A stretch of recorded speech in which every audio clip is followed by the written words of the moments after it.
राष्ट्रीय आरोग्य अभियानांतर्गत जे कंत्राटी कर्मचारी कार्यरत आहेत ते मागील 19 ऑगस्ट 2025 पासून बेमुदत काम बंद आंदोलनामध्ये जिल्ह्यातील सर्वच कर्मचारी सहभागी झालेले आहेत। यामध्ये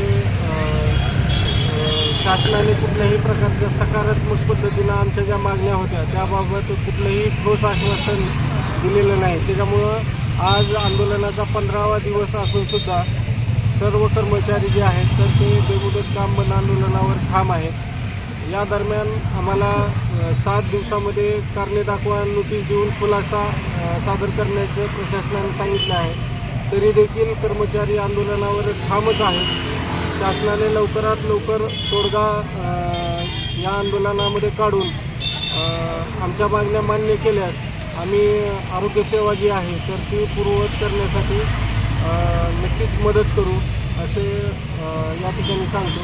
तसेच या काम बंद आंदोलनामुळे लसीकरण सत्र किंवा SNCUमधील सेवा आणि ज्या NCDच्या सेवा आहेत त्या बाधित झालेल्या आहेत। तरी लवकरात लवकर या आंदोलनातून तोडगा निघाल्यास सर्व सेवा सुरळीत होतील असा आम्हाला विश्वास। जिल्हाभरातून किती कर्मचारी जिल्हाभरातून 650 कर्मचारी सदर काम बंद आंदोलनामध्ये सहभागी आहेत।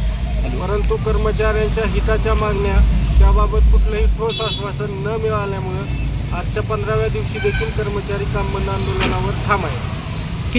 किती कर्मचाऱ्यांना नोटीस उपलब्ध झाले? आता काही कर्मचाऱ्यांना जिल्हा स्तरावरून, काही कर्मचाऱ्यांना तालुका स्तरावरून आणि काही कर्मचाऱ्यांना प्राथमिक आरोग्य केंद्र स्तरावरून जे कर्मचारी ज्या आरोग्य संस्थेमध्ये कार्यरत आहेत त्या आरोग्य संस्थेच्या प्रमुखांनी नोटिसा देण्याचं काम आजपासून सुरू झालेलं आहे।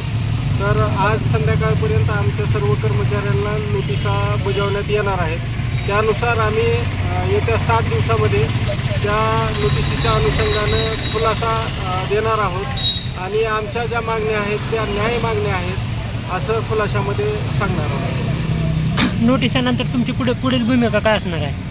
नोटीस आल्यानंतर आम्ही जे आहे आमच्या संघटनेनं, राज्य संघटनेनं आंदोलनाची जी नोटीस आहे तर ती 15 दिवस पूर्वी मागच्या 5 तारखेलाच दिलेली होती।